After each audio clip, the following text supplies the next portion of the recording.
Get your crew to the black. That west flank is blowing up. We're already moving. Are Schwartz and Jackson with you? Yeah, they're here. You got everyone else? Yep. We're all here. Even under the best conditions, fires are unpredictable.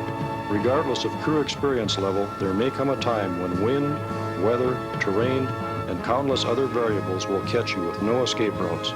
But there is one last resort.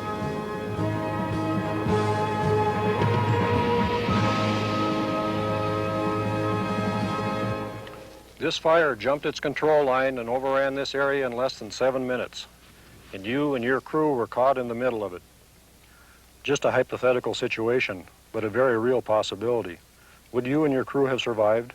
Would you have known enough about the situation to protect your lungs and airways at all costs? And would you have known when and how to deploy your fire shelter to increase your chances of survival?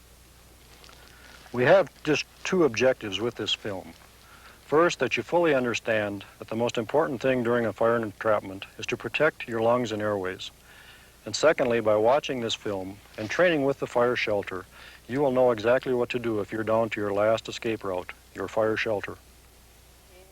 Since its beginning in 1960, the fire shelter has gone through numerous changes, but the basic functions remain the same: to provide cooler, breathable air to protect your lungs and airways, and to minimize radiant heat. The shelter does this primarily by reflecting radiant energy. The aluminum foil outer shell reflects away 95% of the flame front's radiant heat. The remaining 5% is absorbed by the foil glass laminate, which in turn slowly raises the temperature inside the tent. Temperatures may reach over 150 degrees, well within a survivable limit when you consider that dry sauna temperatures are between 180 and 210 degrees.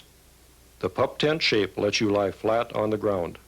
This is the best position to breathe cooler, cleaner air in order to protect your lungs and airways, and less of your body is exposed to radiant heat and more to ground cooling.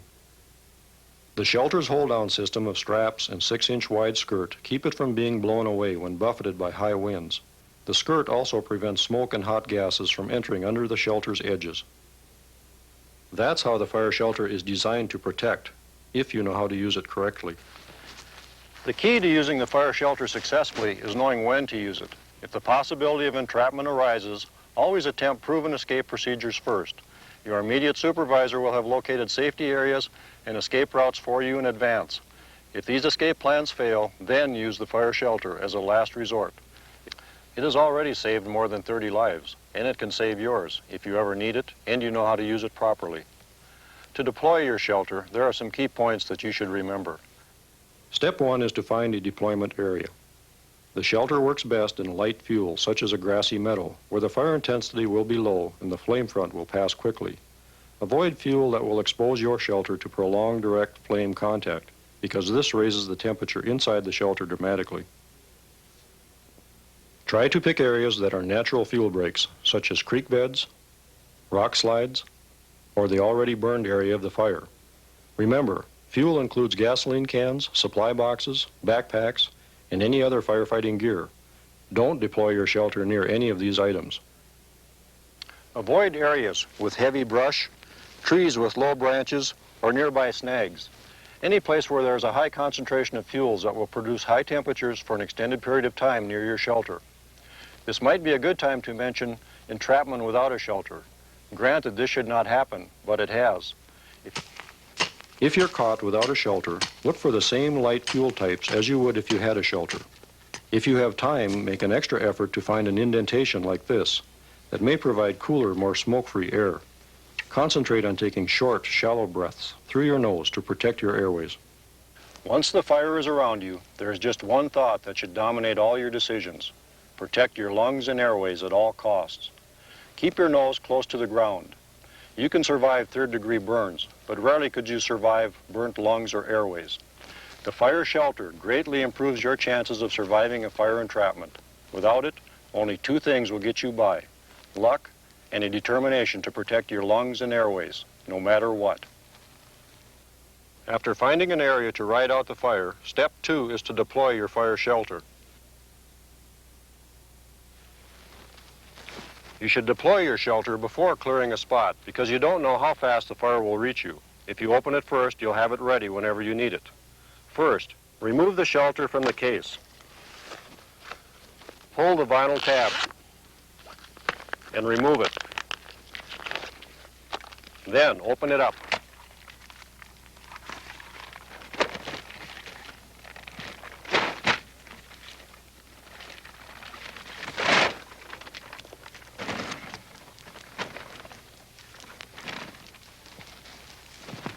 Sometimes the pull tab may separate from the tear strip, leaving a small hole like this.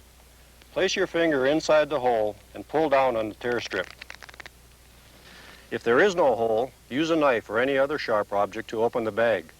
Once your shelter is open, you can move on to step 3, finding a specific spot for your shelter. Jim is going to help demonstrate the proper way to get into your shelter and what to do once you're inside. After your shelter is open, find a specific deployment spot, as free of fuels as possible. Scrape an area 4 feet by 8 feet, as Jim has done here if time permits. In light fuels such as these, you could even burn out with a fusee, but if you do so, remember to be aware of the safety of other crew members and other crews that may be in the area.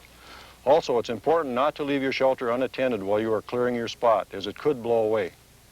The idea is to keep the air inside the shelter as cool and as smoke-free as possible.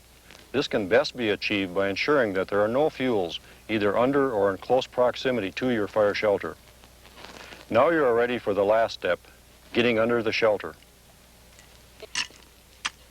Wear your hard hat, gloves, and web gear for added protection. Hold the shelter upright and step into it. Make sure you're behind all of the hold-down straps. Once inside, place your feet and hands in the corners of the shelter to take out the extra slack and provide a solid base for holding the shelter down. Be sure to position your shelter so your feet are toward the oncoming flame front to take the greatest amount of heat. Once you commit yourself to your shelter, stay there. No matter how bad things get inside, they're much worse outside. Even if you are getting burned, don't panic and leave. Breathing the hot gases outside will threaten you much more than any condition you will face by staying underneath it. Stay put. Wait until a supervisor contacts you or the shelter is cool to the touch before leaving it. We've cut out the side of this shelter so you can see inside while Jim demonstrates. When you first get under the shelter, put your hands and feet on the hold-down straps to keep the skirt pressed to the ground. Remember, it will be very difficult to keep all the edges on the ground during extreme turbulence from a passing flame front. If one edge of the shelter does lift off the ground, turn your face away. To reduce smoke inhalation, cover your mouth with a dry bandana, not wet. A wet cloth produces high humidity air, which is harder to breathe than dry air, and will damage your lungs at a much lower temperature. For extra protection, take short, shallow breaths, especially as the temperature rises. Also, you may notice pinholes or cracks in your shelter. Firefighters that have gone through actual entrapment stated that light shining through these holes on their pants or shirt appeared to be burning coals, and they questioned the effectiveness of their shelters. Don't worry, all shelters have pinholes and cracks. They don't compromise the shelter's ability to protect you. Just a few other things you should know about entrapment. First, it's important to maintain communication, both from shelter to shelter by yelling to one another and by radio contact with the outside. Communication is a key factor in keeping people calm. If your radio won't transmit from underneath the shelter, keep trying at regular intervals, but be careful to maintain the correct position. Never put your head outside the shelter to improve transmission. Second, never plan to share a shelter. It's only designed for one person.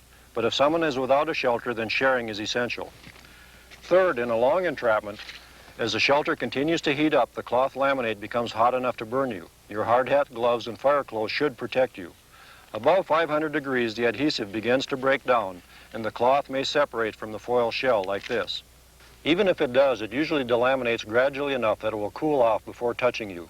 Even without the cloth, the foil will stay in place and continue to protect you and provide you with breathable air. And last, don't be reluctant to deploy your fire shelter if you need to. Some firefighters who have been caught in fires mention some delay in their decision to deploy because of the monetary cost or embarrassment. Time is critical. Play it safe and give yourself enough time. This film only gives you the basics. It's important that from here you take this knowledge into training sessions where you can practice using your fire shelter. Deploying a shelter can take an untrained person several minutes, but after just a few trials, this can be cut to 25 seconds or less.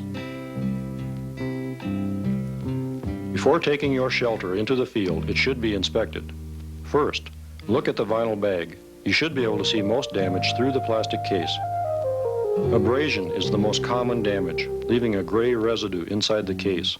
However, the shelter may still be usable.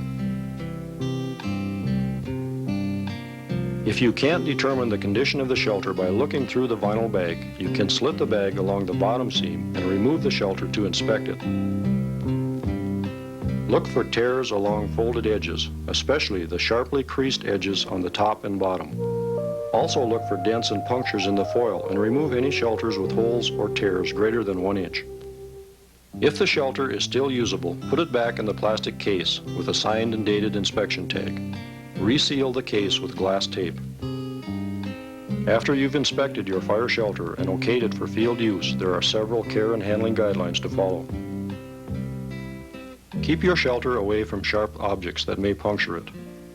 Avoid as much rough handling as possible. Don't load heavy objects on top of fire shelters. Don't sit on it and use it as a pillow. Don't lean against objects when wearing the shelter. Now, to recap.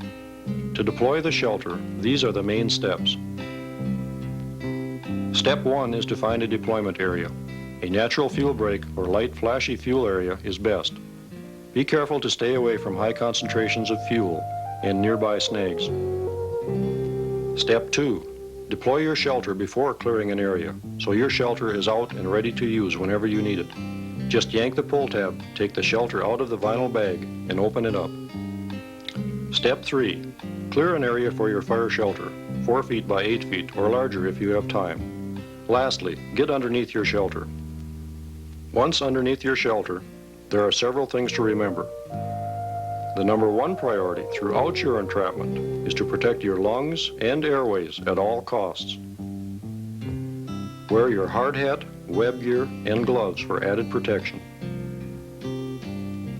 Position your shelter so your feet are toward the flame front, taking the greatest amount of heat. Keep your nose to the ground to breathe the coolest, most smoke-free air. You can even dig out a small hole for your face to keep it even closer to the ground, and cover your face with a dry bandana. Maintain communication if possible by yelling to each other and by making radio contact with other firefighters. But always keep the correct position inside your shelter to protect your lungs and airways. Don't be reluctant to deploy your shelter. The monetary loss or embarrassment is insignificant compared to the time you lose by waiting too long. Once inside your shelter, stay there. Wait until a supervisor tells you to move or the flame front has passed. Don't take any chances that you'll leave your shelter too early and expose yourself to superheated air. The last step in fire shelter training is for you to practice what you've learned here, to be more confident in the fire shelter's ability to protect you and your ability to use it. Chances are you'll never have to use your fire shelter. I hope not. But if you do, you'll have a better chance of surviving a fire like this if you know when and how to use your fire shelter. During the 1985 fire season, severe fires burned throughout the country. These blazes forced several crews to deploy fire shelters. We now estimate the shelter has saved over 140 lives, and that number increases each year. The largest single entrapment occurred August 29, 1985, on the Salmon National Forest in Idaho. 73 firefighters deployed shelters in these safety zones on the Butte Fire. We estimate the shelter saved 60 lives on this fire alone. These firefighters were interviewed soon after their entrapment. Portions of these interviews follow to let you hear how they feel about the fire shelter. We got to a point where we couldn't stay down there any longer. We all threw our fusees in the woods and ran down here where you can see the shelters. And I looked around to make sure my crew was popping their shelters. No one was running, and that everybody made sure they had gloves on and that they were getting in their shelters and as calmly as they could, trying to keep them calm. And the last thing I remember seeing before I went in was a wall of flame across this cat line, as far as I could see either way, into the smoke, and about 200, 300 feet high. Just all you could see was flame, and I ducked in my shelter. And while in the shelter, you can expect winds in the 40 to 50 mile an hour range. While we were in there, it did get hot. Gloves were an absolute necessity as far as being able to hold the sides of the shelter down. In the strong winds, the shelter's going to flap. It's going to come down right over your head, and it's going to hit your back. It didn't seem to make any difference as far as its effectiveness. During the time, though, you know, everybody was really, really scared because you didn't know what to expect. I think that was probably the worst thing about it, was just really didn't know what to expect. Once we were down and it hit us, we were pretty much talking to each other after it hit us, because when it did hit us, the noise was just, it was tremendous. You know, it was like all these jets just flying over you. So we were all just talking to each other, trying to get our mind off the fire and joking around as much as we could. You know, everybody knew, though, that it was pretty serious. You know, it was definitely a life and death matter. About an hour later, when the smoke was kind of clearing up a little bit and the heat kind of went down a little bit, I tried to get a head count out of all the people, but I tried it 3-4 times and couldn't get it because the smoke kept coming. One of the most important things that came out of this was that even though there are holes in these shelters, that they still worked. There was ways to get around. If the hole was on the bottom, you could tuck it under you, or you could try to hold it shut. Or these little ones, you could feel the heat coming through, but you could move far enough away where it wouldn't hurt you. Even though the shelter was in bad shape, it still saved lives. And the only thing I got to say for a fire shelter, treat them and treat them right. They save our life. Don't mistreat them. And make sure when you get a new person that they know how to use it. Don't just handle a fire shelter to an individual and expect him to use it. Give him some training. And don't mistreat it. Don't sit on a shelter, because you're going to put some creases in there. Because some of the shelters we had in here, they had rips in there, holes and everything, I guess for a misuse or a lot of use. So whatever you do, take care of that shelter. Don't walk around the woods without it. You save our life, you might save yours. About the shelters, I'm here, today because of them. I'm really convinced of that. They saved my life, and they saved the lives of my crew. I think when I die, I'll go to heaven, because I spent my time in hell right down there.